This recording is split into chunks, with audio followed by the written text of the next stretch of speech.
Anies patut dan layak dititipkan harapan. Sampai hari ini tidak ada satupun relawan yang diorkestrasi dari balai kota. Saya itu dulu pendukung kerasnya Ahok. Perempuan bunting pun gusir dari rumahnya. Saya katakan liberal udik. Siapa liberal udik itu? Guntur Ramli dan kawan-kawan. Kalau bukan manusia gimana cara sopannya?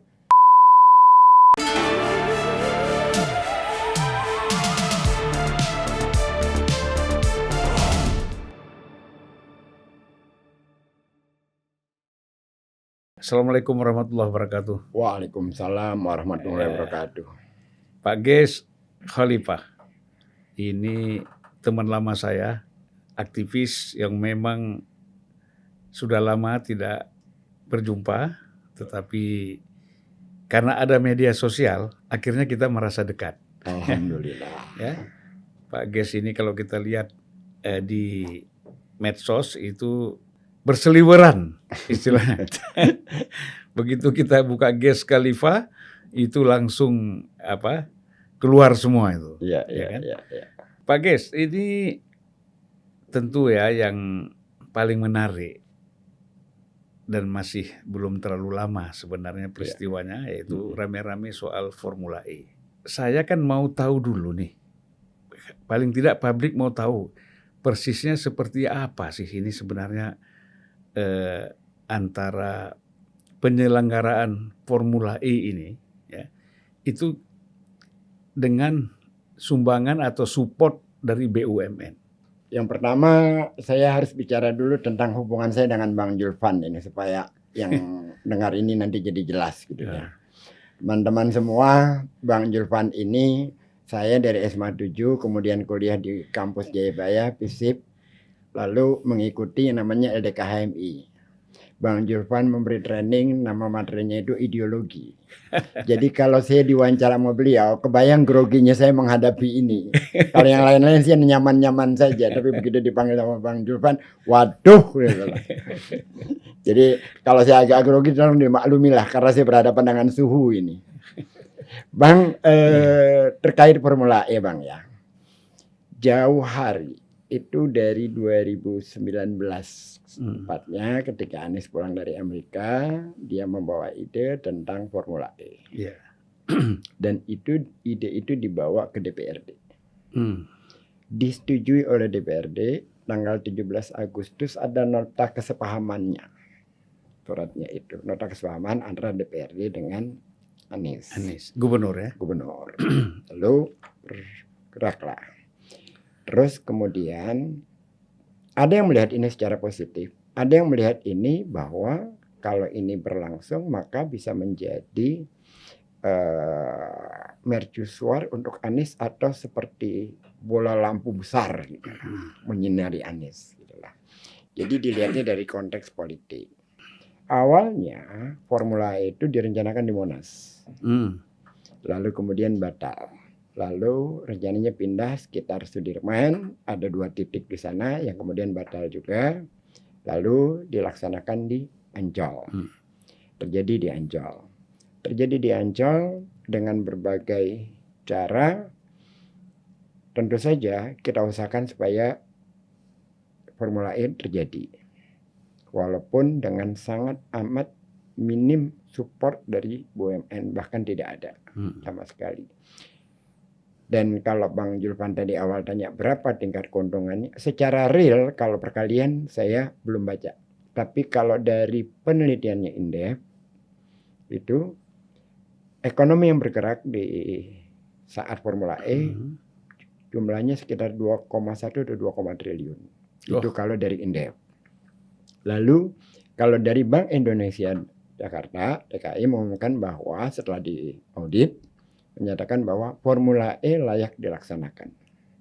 Artinya bahwa ada banyak keuntungan, baik keuntungan kalau pariwisata kan invisible ini ya, ekspor ya. Jadi orang datang ini tanpa kita harus mengirim barang sana itu. Nah itu cukup tinggi daya ininya, daya promosinya.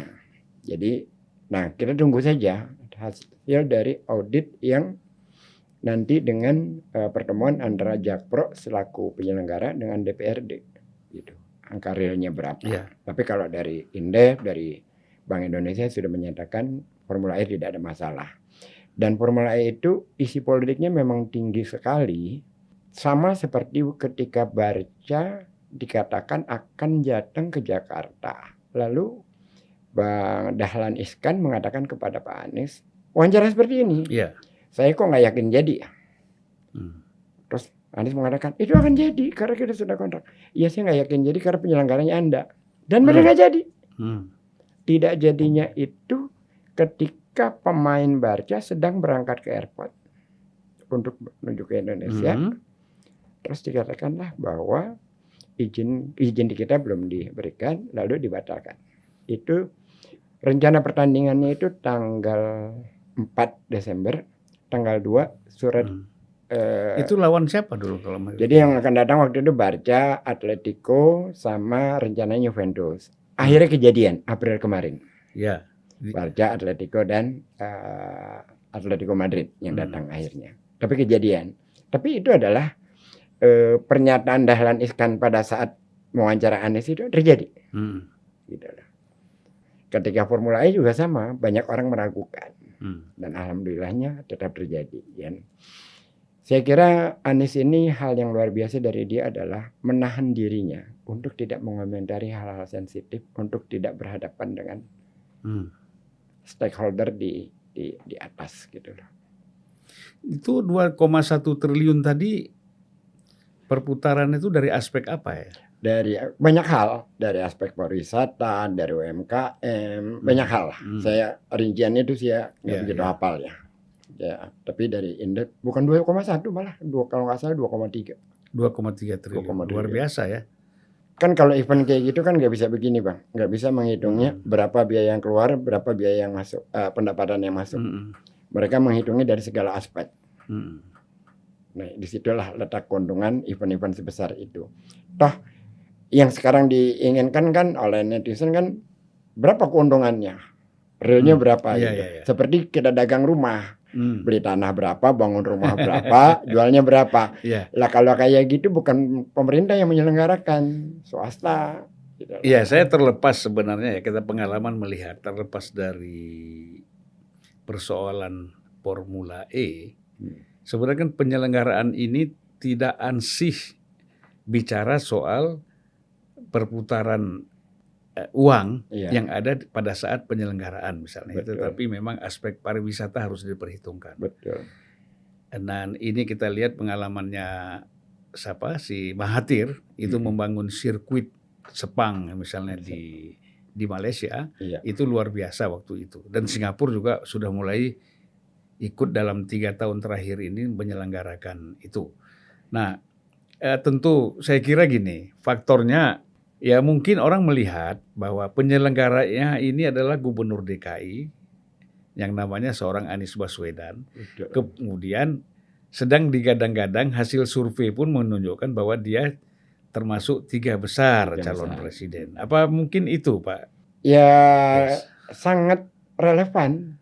Bukan hanya mungkin, relevansinya memang ke sana gitu. Jadi ada kekhawatiran bahwa setelah Anies memenangkan Pilkada DKI, maka kan sebelumnya Pak Jokowi jadi presiden setelah jadi gubernur DKI. Padahal ada syarat-syarat utama yang Anies tidak miliki. Satu, dia tidak punya duit. Kedua, dia tidak punya partai. Yang dia miliki cuma ketiga, prestasi. Kan prestasi nggak cukup. Jadi itu memang dikhawatirkan sekali. Gitu. Padahal kalau kita berada dalam ruang demokrasi, ya kita lepaskan saja semua orang untuk maju. Yang harus kita perjuangkan adalah semua orang punya kesempatan. Kan itu yang harus kita perjuangkan. Bukan siapa yang kita halangi, siapa yang kita dorong. Tapi selain 3 syarat tadi, saya kira faktor leadership juga ikut menentukan ya. Ya, makanya itu saya katakan prestasinya dia memang luar biasa. Dan masih sekitar Formula E ini, ya, bahwa yang berkembang, ya kita tidak bilang sebagian besar masyarakat lah. Jadi sebagian masyarakat itu masih berkembang seolah-olah bahwa penyelenggaraan Formula E ini itu penuh dengan korupsi dan segala macam, ya kan? Nah ini tanggapannya Pak Ges gimana nih? isu itu udah 7 bulan lalu ya, Mm. yang sampai hari ini cuma jadi wacana, Ya, ya kan? tidak bisa dibuktikan. Tidak bisa dibuktikan. Jadi apa saja mereka melakukan membangun isu agar itu menjadi sebuah stigma terhadap Anies. Yang semakin diperlakukan seperti itu, semakin menjadi panggung. Saya ingin memberi contoh satu hal. Ketika Anies dipanggil ke KPK, saya kira baru satu-satunya dia, seorang pejabat yang menjadikan pemanggilan di KPK itu menjadi panggung. Biasanya setiap orang dipanggil ke KPK, pulang masuk ke mobil, buru-buru tidak mau diwawancara atau lari lewat belakang. Anies datang ke KPK, wartawan tidak mencari dia. Disediakan mic, disediakan speaker, keluar dia dari pemeriksaan KPK, dia bicara di depan wartawan. Narasinya sangat positif. Artinya dia tidak lari. Dan dia bertanggung jawab penuh, dia bicara secara clear. Nah, kalau itu masih terus-terus digaungkan tanpa ada bukti, lama-lama masyarakat yang baca juga cuma berkata, bohong aja lu gitu. Kan seperti itu. Yang kedua, ada narasi lain yang selalu dikaitkan kepada Anies selain Formula E tentang rumah DP Rupiah. Ya. Dan itu terjadi terlaksana bahwa targetnya 200.000 sekian. Kan itu targetnya ada macam-macam, ada target Pemprov, ada target swasta, ada target BUMN, dibelah-belah gitu. Nah, yang Pemprov lakukan di Pondok Kelapa itu udah dua tower yang sedang dibangun lagi, ada 2 tower lagi terlaksana. Tetapi ketika dalam pelaksanaan kan ada COVID. Itu mengalami refocusing anggaran itu Jakarta itu dari 87 triliun hingga menjadi cuma 53. Jadi semuanya itu direfocusing. Tapi kan orang tidak mau tahu. Terus ada lagi. Karena di masyarakat kita kalau keberhasilan itu bukan berita. Bukan berita. Tetapi kegagalan itu itu yang menarik untuk menjadi berita kan gitu. Iya. Dan ini teman-teman, ini saya ingin cerita bagaimana Bang Julpan mengajarkan saya. Jadi dalam teori propaganda, angka yang banyak itu, Anda kasih koma di tengahnya, maka angka itu akan hancur. Itu teorinya Bang Julpan kepada saya waktu itu. Gitu. Terus pesan kalimat dikasih kata atau dikasih dan, itu pesannya menjadi beda. Yang saya lakukan berdasarkan itu, saya menambahkan aja, mengapa saya menjawab setiap isu terhadap Anies itu bukan dengan cara klarifikasi yang normatif. Karena berita negatif dibaca oleh tanda kutip 100 orang kurang lebih. Klarifikasinya biasanya hanya dibaca tidak lebih dari 30% dari yang 100. Ya. Oleh karena itu klarifikasi saya selalu tone-nya negatif. Apa tone-nya negatif? Menyerang balik dengan data. Agar klarifikasinya dibaca orang. Kira-kira gitu. Ya.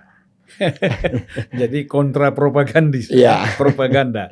Berdasarkan teori yang saya dapat dari Bang Julpan dulu. Sekarang ini setelah penyelenggaraan Formula E, tentu sirkuit ini kan kita harapkan terus punya kegiatan-kegiatan event ya, supaya tidak mubazir. Betul. Dan begitu juga kalau di luar negeri itu kan selalu ada macam-macam saja kompetisi yang mereka lakukan. Nah, kita ada rencana apa ini dengan banyak sekali itu rencananya, Bang. Ya. Akan ada, saya belum tahu akan seperti apa rencananya. Kira-kira banyak sekali. Ya ada rencana sebagian ya yang rutin akan kemungkinan menjadi adik-adik kita untuk balapan go-kart di situ. Menjadi tempat konser, menjadi tempat pameran mobil-mobil tua, mobil-mobil antik maksudnya, macam-macam.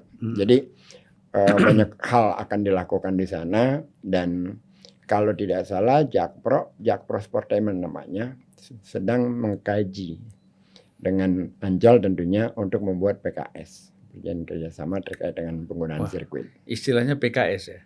Perjanjian kerjasama. Bukan Partai Keadilan Sejahtera. Bukan. Ya. Tapi saya belum tahu realnya sudah sejauh mana, sih belum tahu. Tapi yang saya dengar adalah seperti itu. Gitu loh. Karena dari Pak Gub sendiri menyatakan bahwa itu harus bermanfaat. Ya. Berarti ada event-event yang lanjutan. continue ya, Continue. yang berlanjut dengan Berlanjut. event-event yang lain, yang sehingga tidak mubazir. Oke, ada hal yang menarik buat saya. Kita lama tidak ketemu ya. Iya. Ini bagaimana kok bisa prosesnya sangat dekat dengan Pak Anies Baswedan? Jadi begini Bang ya. Kita zaman kuliah dulu dididik oleh senior-senior termasuk Abang, termasuk Bang Kaban dan lain-lain bahwa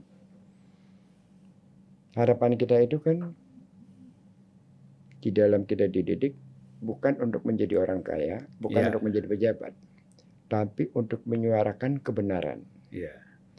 Menyuarakan kebenaran itu kan Bang Julpan katakan harus ada leadership. Selama ini saya melihat bahwa Anies patut dan layak dititipkan harapan sebagai leadership. Itulah.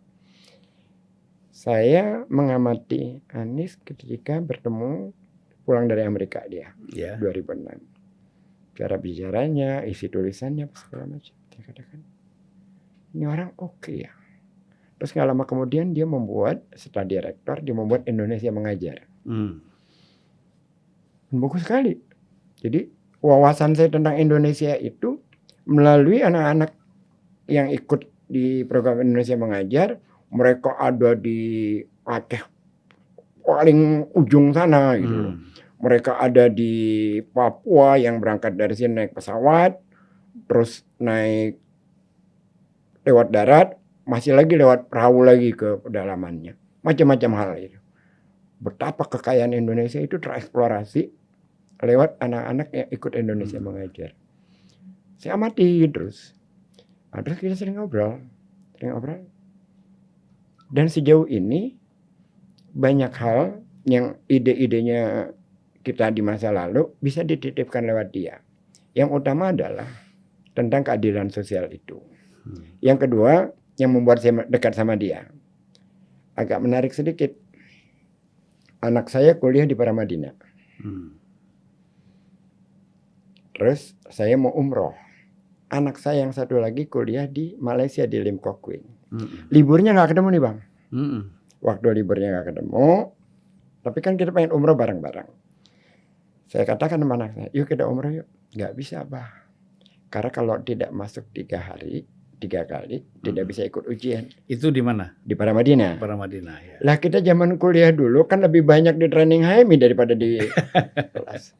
Jadi ya udah ntar saya ngomong sama Pak Anies, saya bilang. Ketemu di makam. Kebetulan ada teman meninggal. Saya katakan kepada Anies, Anies, saya mau umroh. Tapi anak saya liburnya beda-beda. Tolong yang satu ini diizinkan. Gak bisa. Dulu kita kuliah. Itu dulu kata Anies. Saya ditolak oleh dia. Tapi dengan ditolaknya itu saya menjadi kagum. Untuk umroh pun dia tidak memberikan keleluasaan bagi anak saya ikut. Artinya bahwa dia melaksanakan aturan sesuai kepada siapapun, termasuk kepada saya. Itu kejadian tahun berapa? 2008 apa? Buat saya, ini orang menarik ini. Dan itu yang menyebabkan Pak Gias Khalifah ini kita lihat setiap ada orang yang mengkritisi Anies ataupun mengoreksi dengan keras misalnya atau dengan lembut, Pak Gias selalu hadir di tengah-tengah masyarakat. Kalau mengkritiknya benar, saya malah kasih tambahan. Kalau kritiknya benar, saya kasih tambahan bahan datanya. Karena kan biar bagaimanapun dia harus dikritisi, nggak bisa enggak. Apalagi di DKI dengan segala macam masalah gitu kan ya. Yang paling saya concern adalah sekarang sudah dilakukan ya soal air bersih. Itu saya kecewa sekali dengan teman-teman di PDIP maupun di PSI. Ngapain mengkritik Anies persoalan-persoalan yang nggak substansial gitu loh. Sepele. Kritik soal air bersih karena itu kebutuhan warga. Gitu. Tapi sekarang udah dikerjain sama Anies ini perlahan. Walaupun itu banyak persoalan gitu.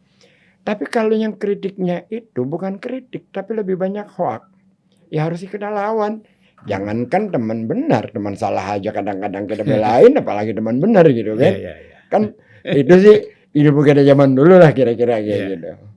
Jadi selama ini memang saya hadir di depan dan persoalan utamanya satu hal. Kebanyakan awal-awal yang berada di lingkaran Anies, anak-anak muda, pintar, dan sopan. Pengkritiknya orang-orang masa lalu, saya sebut aja namanya Ade Armando yang gak punya etika gitu kan. Lah anak-anak muda ini kan gak berani melawan Ade. Lah kalau saya kan tahu siapa Ade. Gitu. Ya saya lawan habis-habisan. Kira-kira kayak gitulah. Ada regenerasi yang sama, ada perilaku-perilaku yang sama-sama kita tahu siapa dia juga tahu siapa saya gitu loh. Dan itu yang membuat teman-teman itu punya keberanian moral untuk melawan para senior-senior mereka yang bersikap tidak adil kepada Anies. Nah Anies tegur saya. Anies katakan, guys yang sopan. Saya bilang sama Anies, menghadapi orang itu ya emang harus sopan kalau orangnya sopan. Kalau bukan manusia gimana cara sopannya? Terus Anies bilang, ya sudahlah, ente kan kaum Ansor, kalau kita kan kaum Muhajirin katanya. Maksudnya saya lahir di Jakarta dan besar di Jakarta. Iya. Kira-kira jadi gitu. Beda situasi ya. Beda situasi. Saya tidak serta-merta apapun gitu, saya bela. Enggak. Ada banyak hal juga yang saya bantu mengkritisi. Tapi kalau saya bersikap begini Bang, kalau saya mengkritisi teman, di kupingnya. Kalau saya memuji dia, di publik. Kepada siapapun, termasuk kepada Bang Kaban pada saat dia jadi menteri, termasuk juga kepada Bambang Susatyo sekarang ketua DPR, ketua MPR. Saya mengkritik, tetapi langsung ke kupingnya, bukan ke publik. Tapi kalau memuji di publik, gitu. Itulah pola saya dalam berteman kira-kira kayak gitu. Etika dijaga. Etika dijaga. Apalagi sama senior ya. Iya betul. Makanya langsung datang kemarin. Baik Pak Gis, ini sebenarnya kita tidak ingin menyentuh ini persoalan masalah-masalah capres-capres ini, ya, karena sudah terlalu banyak media sosial, media televisi dan lain-lain itu bicara soal masalah calon presiden ini. Nah kita ketahui ya, kita bicara sebenarnya bukan dalam aspek pencapresan, tetapi kan kita melihat bahwa masyarakat ini sekali lagi saya katakan sebagian ini juga tidak mayoritas ya, itu melihat bahwa pada saat pemilihan gubernur DKI misalnya bahwa seolah-olah bahwa Anies ini didukung oleh kelompok katakanlah Islam radikal kan gitu. Nah, sehingga kita lihat polarisasi yang begitu keras ya dengan calon yang memang sepihak, ada yang namanya Ahok. Nah, dan Anies keluar sebagai pemenang di dalam pertarungan ini. Dan itu menurut saya ya menarik memang, tetapi kita tidak inginkan itu terus-menerus terjadi. Nah, sekarang ini upaya apa ya yang dilakukan untuk mencegah hal-hal seperti ini?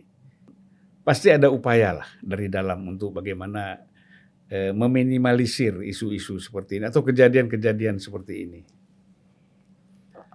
Saya bisa cerita panjang tuh Bang soal itu. Ya nggak apa-apa ceritanya. Dan insya Allah sampai hari ini kebetulan tidak ada satupun orang yang terlibat di pilkada bisa membantah cerita saya. Saya pengen sekali cerita saya dibantah. Termasuk oleh orang-orang yang saya katakan secara terbuka liberal udik. Saya katakan liberal udik. Siapa liberal udik itu? Guntur Romli dan kawan-kawan. Jadi begini. Saya itu dulu pendukung kerasnya Ahok. Karena Ahok ditolak dari wakil gubernur menjadi gubernur. Tuh kan. Saya bela dia habis-habisan. Lalu masuk penghangatan. Belum masa pilkada. Masih proses penghangatan pilkada. Kalimat-kalimat yang teman-teman waktu itu masih berteman dekat ya sama mereka karena saya berada mungkin dianggap dalam posisi yang sama. Saya tidak mendukung posisi Ahok Ansih sebagai individu, tidak. Saya mendukung orang-orang yang seperti Ahok dalam soal haknya. Karena ditolak itu, saya mendukung haknya. Jadi karena nggak ada undang-undangnya melarang non-muslim jadi gubernur dari wakil gubernur nggak ada gitu. Iya. Itu yang saya. Dan menurut saya Ahok itu asik.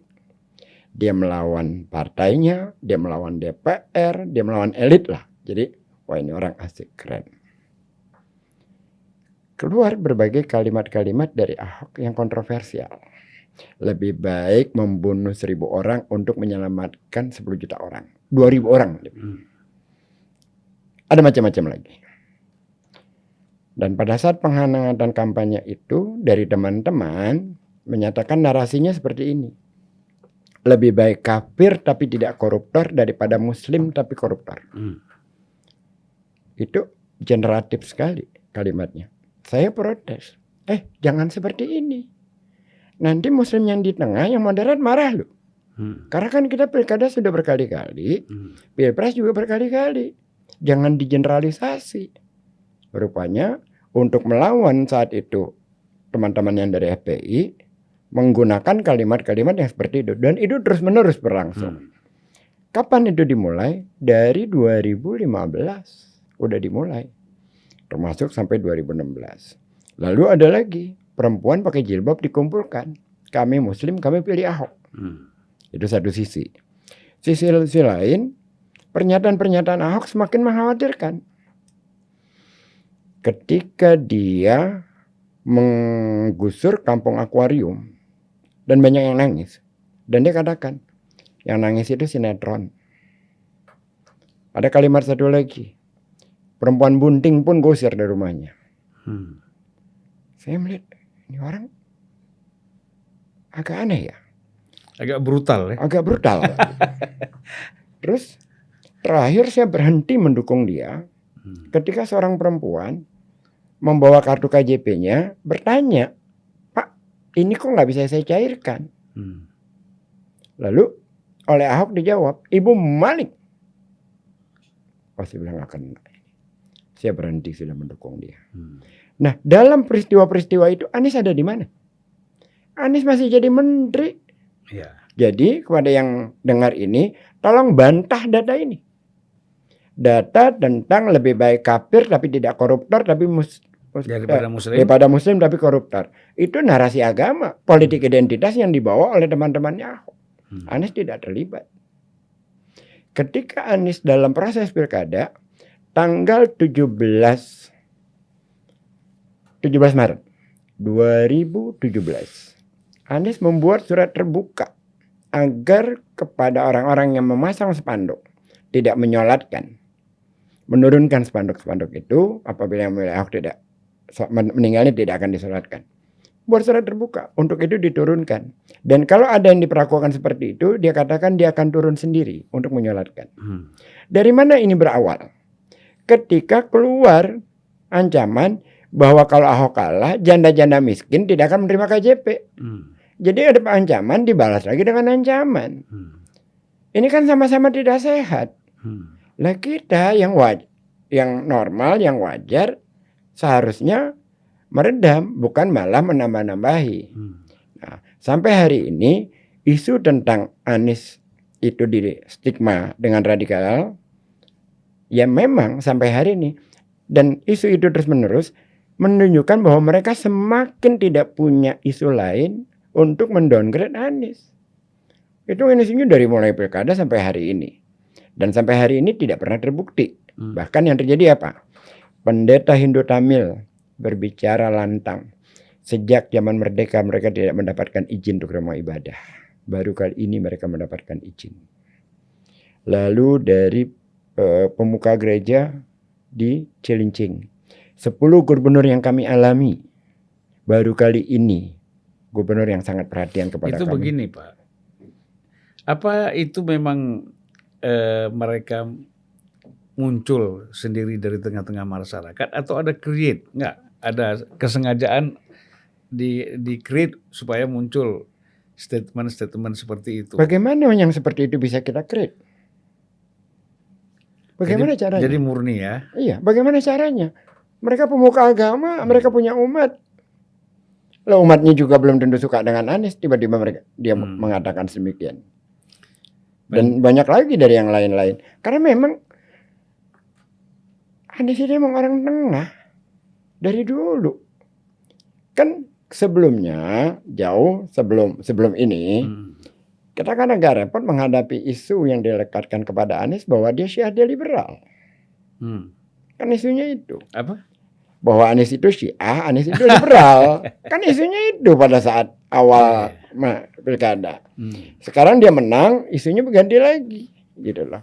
Jadi ya memang tatarannya selalu bermain di situ-situ melulu. Makanya saya katakan, saya berani nantang soal itu. Yang kedua, yang saya katakan liberal udik itu mengajarkan kita anak Jakarta tentang toleransi dan pluralisme. Lah saya lahir dan besar di Ledjen Suprapto, Poncol, Senen. Rumah saya itu depannya toko, belakangnya rumah. Tetangga saya itu namanya toko Banjeng, sebelahnya toko Yuntat. Anak-anaknya itu namanya Ahong, Ayuk, terus Ahin, teman saya semua. Seberang rumah saya itu toko Juni, anak-anaknya namanya Afo, Aca, Apin. Sebelahnya toko Juli namanya Alut. Dari masih kecil kita udah terbiasa bermain dengan yang berbeda keyakinan. Kalau ini di Jakarta terjadi nggak di seluruh Jakarta? Yang kedua, kalau Lebaran, ibu saya itu menyuruh saya mengantarkan ketupat ke tetangga-tetangga saya yang Tionghoa. Kalau lagi Lebaran Tionghoa, Imlek, mereka membawakan kita kuah keranjang. Lah kok kita diajarin tentang toleransi model liberal udik, kan aneh jadinya. Kita kan udah puluhan tahun menghadapi itu di Jakarta. Dan ini saya tantang, terjadi nggak di seluruh Jakarta? Semua Jakarta seperti itu. Bahwa kita udah inherent gitu loh. Tentang berteman dengan yang berbeda keyakinan, main bareng. Kita nggak pernah tanya hal-hal kayak gitu. Pernah ada gubernur sebelum Ahok yang non-muslim? Ada, ngantung. Ada yang nggak disampaikan oleh Pak Ges? Sebenarnya bukan hanya sekedar bergaul, pacaran pun dengan yang berbeda agama mungkin pernah gitu. Hati-hati ngomong di sosmed, Bang. Loh, iya kan? Efeknya serem. Serem tapi terbatas. Iya. Ya. Baik Pak Ges, bagaimanapun ya tentu ada hal yang spesifik. Kita lihat bahwa terlepas dari Anies ini masuk 3 besar dalam survei-survei lembaga survei kita, ya. Tetapi kan pasti bagi seorang yang sangat dekat dengan Pak Anies Baswedan ini, ya pasti ada hal yang spesifik yang menjadi perhatian secara serius dari Pak Ges ini melihat, wah memang Anies dari aspek ini memang pantas untuk didukung menjadi presiden. Mungkin saya bisa pamer ya. Orang yang pertama secara publik maksudnya mengatakan Anies calon presiden itu mungkin saya salah satunya. Sebab saya mengatakan itu di tahun 2008. Mungkin Bang Julvan sempat baca. Milis Kahmi Pro namanya. Jadi ada Anies, ada Anas Urbaningrum, ada Andi Malarangeng gitu lah. 3 nama itu saya angkat ke permukaan. Yang kebetulan 3-3-nya ya memang milih saya iya. Tetapi yang 2 ada seleksi alam. Tinggal Anies. Jadi soal seperti itu Anies pantas. Ganjar pantas. Hovifah pantas. Banyak orang termasuk Bang Julvan juga pantas. Cuman nggak masuk survei. Ya, maksud saya gini. Fokus saya adalah yuk kita tidak bicara orang. Yuk kita bicara garis start. Yuk bicara tentang 0% ininya. Bukan parlemen threshold ya sebagai persyaratan. Presidensial threshold. Fokus kita harusnya di situ. Yang kita harus jaga adalah demokrasinya. Tokoh semacam Anies di Indonesia ini ada ribuan. Cuma belum muncul atau tidak muncul ke permukaan. Kita tidak kekurangan orang sebagai leadership. Jadi kalau terfokus kepada orang, akhirnya kita gagal melihat masa depan.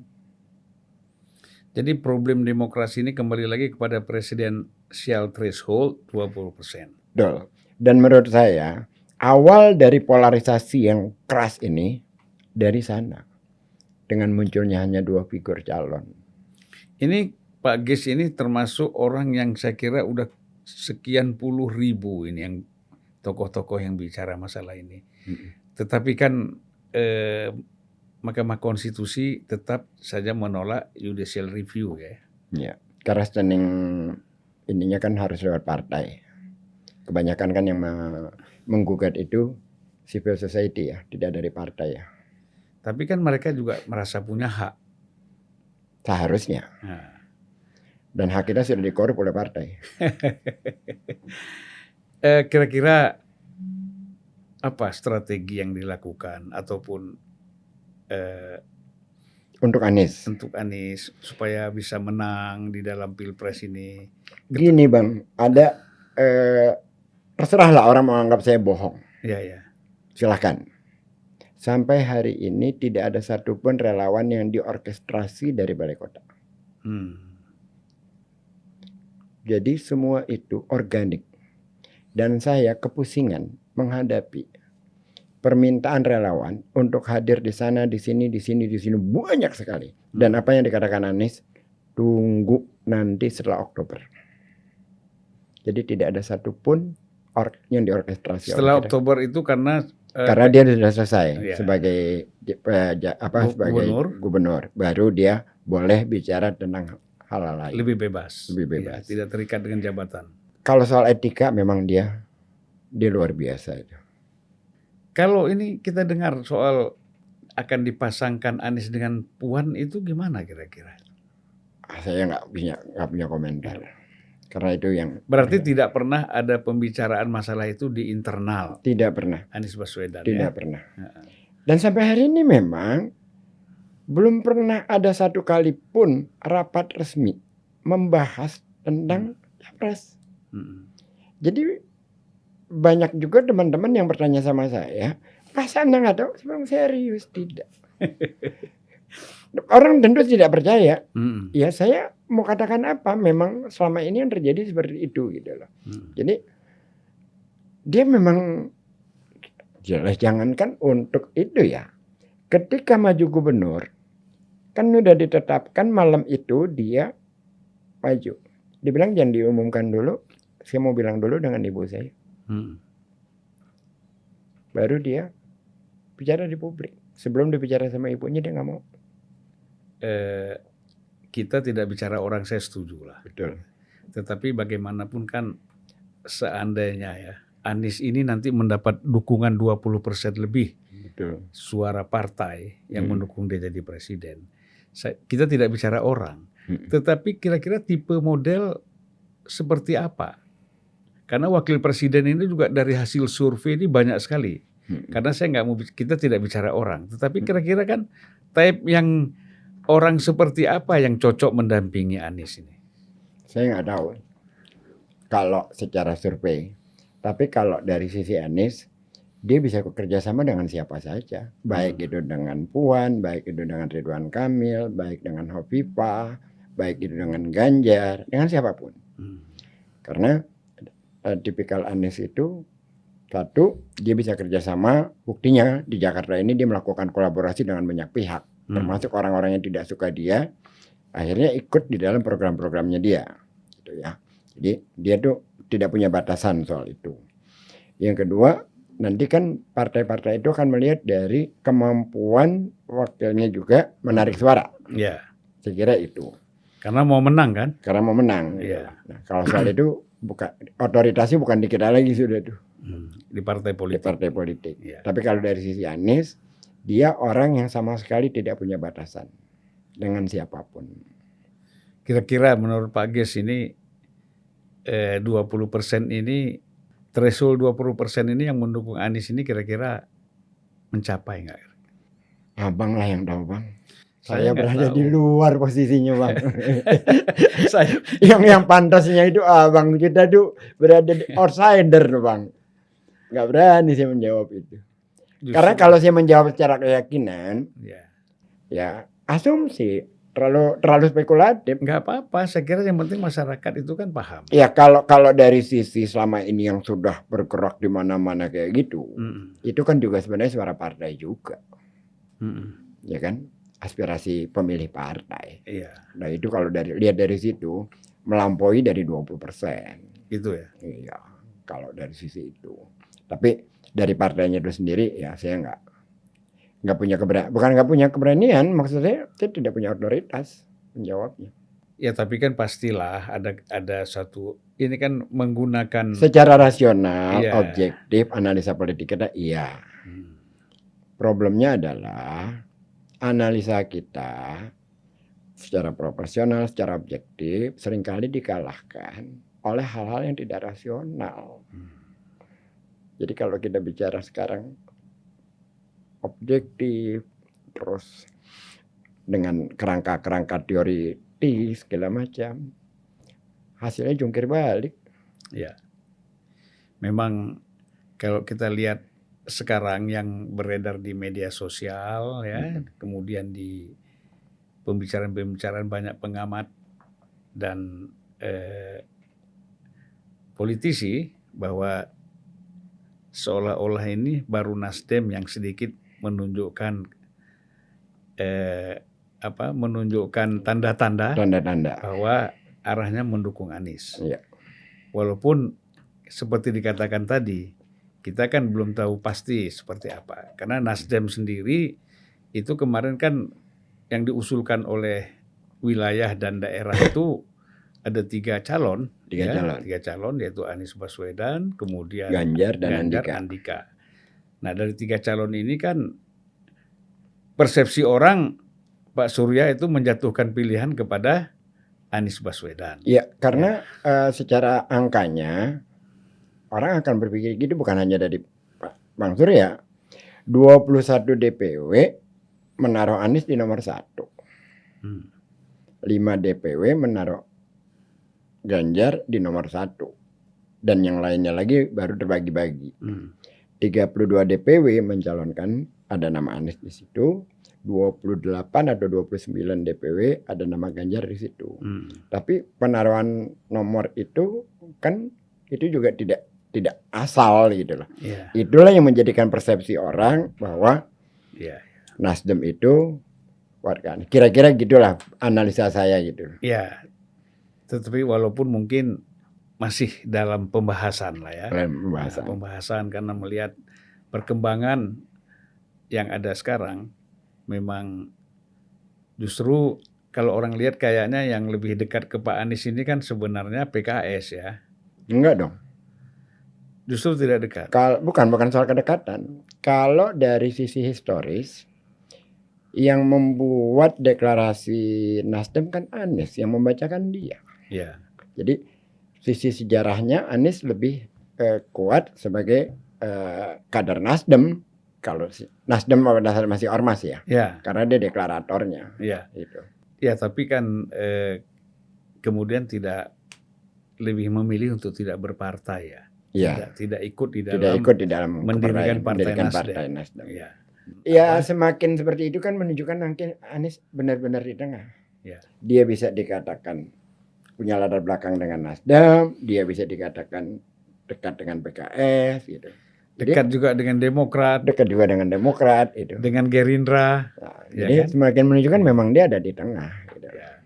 Saya kira itulah karena tadi mencoba membangun komunikasi secara lebih luas dengan siapapun ya. Saya kira itu syarat juga untuk seorang pemimpin.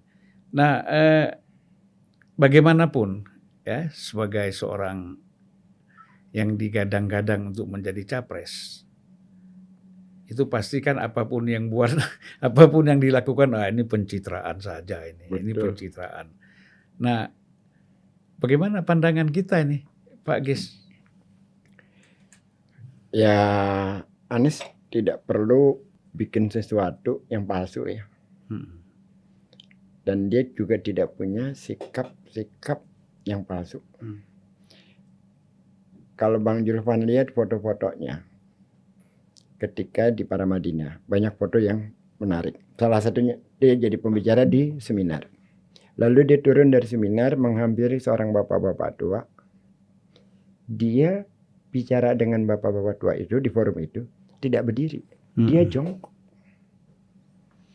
Itu sudah aslinya dia memang kayak gitu. Belum ada urusan pilkada, belum ada urusan pencapresan.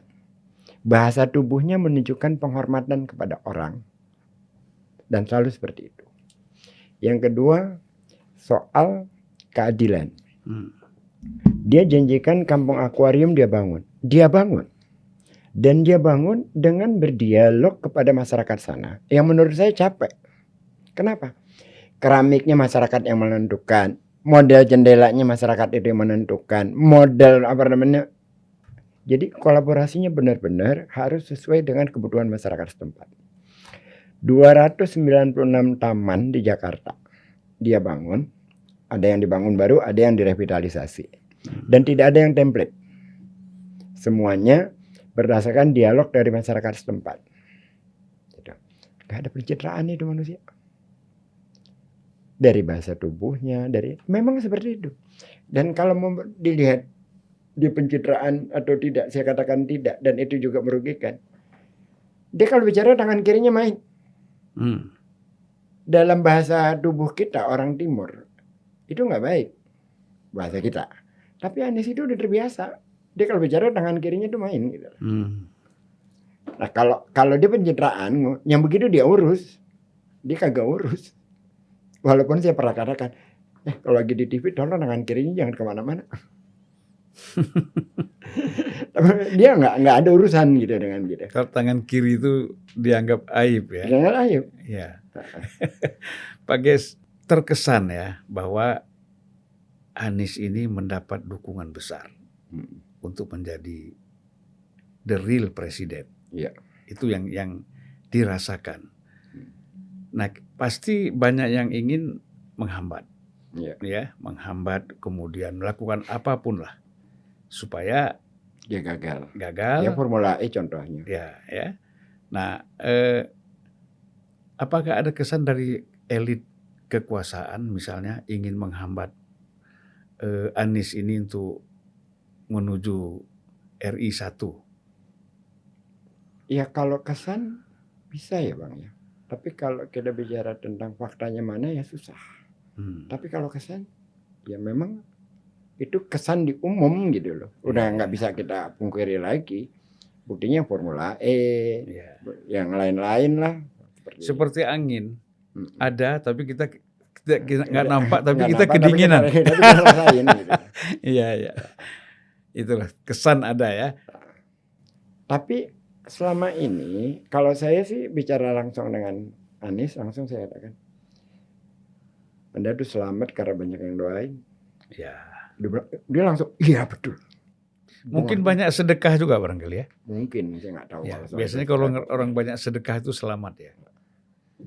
Selain doa ibunya ya. Yang pasti tadi itu tadi sangat menghormati ibunya ya. Ya. Ada satu lagi yang mungkin banyak orang tidak tahu. Jadi awal pada saat dia dicalonkan itu kan sebenarnya bukan lewat Gerindra. Yang mencalonkan dia kan pertamanya P3, PAN dan PKB. Datang dia di rumah sakit itu. Terus Anies katakan bahwa saya akan minta izin dengan ibu saya dulu. Apa yang ditanyakan sama ibunya? Kamu diminta atau kamu meminta? Anies katakan, Anies diminta. Terus ibunya tanya, Risma maju tidak? Memang kenapa? Kalau Risma maju kamu gak usah maju.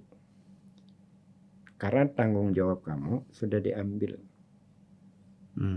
Seperti itu. Pada saat dialog awal sebelum dia memutuskan maju atau tidak. Yang akhirnya tidak terjadi. Akhirnya malah Gerindra yang mencalonkan Anies. Tapi dialog itu. Dan ada kalimat dari ibunya yang terakhir. Dari pada saat dia mengatakan dicalonkan itu. Nis, kita tidak punya apa-apa. Yang kita punya hanya nama baik. Jaga itu baik-baik. Nah ibunya itu aktivis Islam Bang. Profesor. Pengajian di mana-mana. Gitu. Jadi hal yang kayak gitu dijaga sekali memang. Jangan-jangan ini dalam pilpres ini terulang lagi. Yaitu Mas Prabowo mengundurkan diri terus mendukung Anies jadi presiden. Jangan-jangan. Ya kita nggak tahu. Bisa saja itu semua terjadi. Seperti dia. Terulang lagi ya? Terulang lagi. Bisa terulang lagi. Bisa aja. Tapi pasti doanya seperti itulah.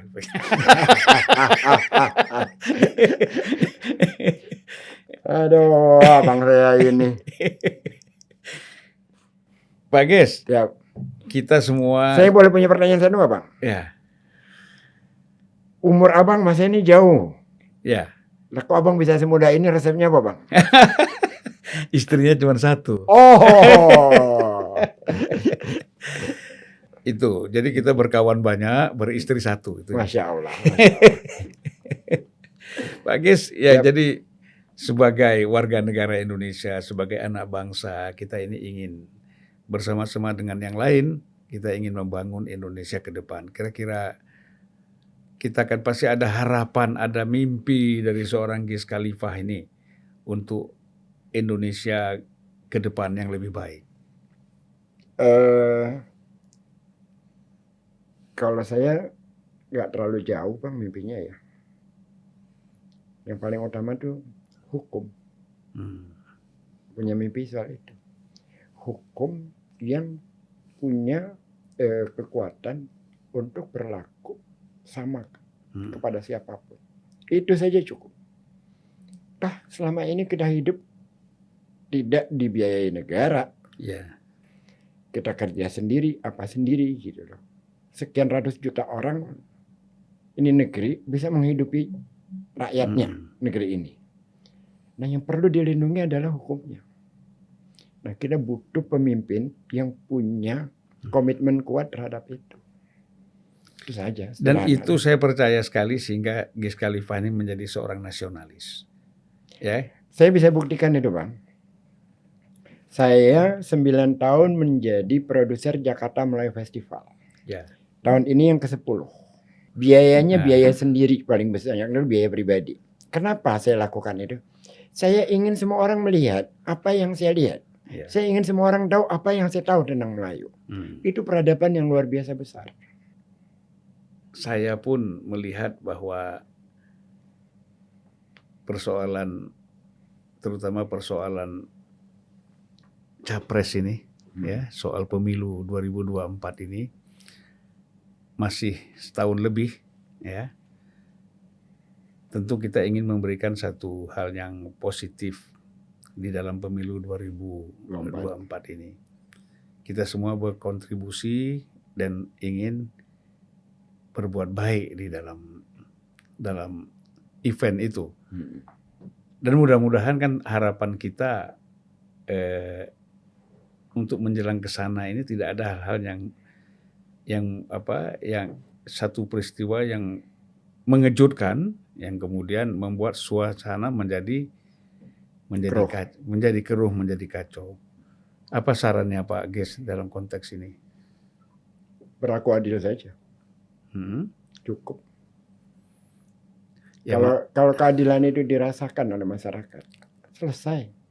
Ya masalahnya kan sekarang sebagian masyarakat kan masih merasa ada ketidakadilan. Iya, jadi kalau mau pemilu itu berjalan lancar, orang semua tidak merasa disakiti, aspirasinya tidak merasa dihalangi, perlakukan adil aja. Semua akan berjalan dengan baik. Kan begitu. Ya, baik, kesimpulannya itulah. Keadilan itu memang cita-cita, semangat yang harus menjadi tujuan kita bersama. Pak Gis, terima kasih. Sama-sama, Bang. Ya, saya sangat berterima kasih. Ya, kita sudah rencanakan ini 1 bulan karena Pak Gisnya kurang sehat, saya sehat. Habis itu saya kurang sehat, Pak Gis kurang sehat. Akhirnya ketemu sekarang dalam keadaan dua-duanya sehat. Alhamdulillah. Mudah-mudahan bukan hanya fisik yang sehat, tetapi akal kita juga tetap sehat, Pak Gis. Insya Allah. Terima kasih. Sama-sama, Bang. Salam sama Pak Anies Baswedan dan kawan-kawan. Dan saya senang sekali ternyata seorang Gis Khalifah ini orang moderat. Ya, orang yang mau berkomunikasi dengan siapapun. Ya, dan kemudian bisa sangat objektif. Walaupun terhadap orang yang kadang-kadang tidak cocok pikirannya. Gitu ya kira-kira Pak Gis. Terima kasih Pak Gis. Sama-sama. Ya, sampai ketemu lagi kita di lain waktu, di lain tempat. Insya Allah. Assalamualaikum warahmatullahi wabarakatuh. Waalaikumsalam warahmatullahi wabarakatuh.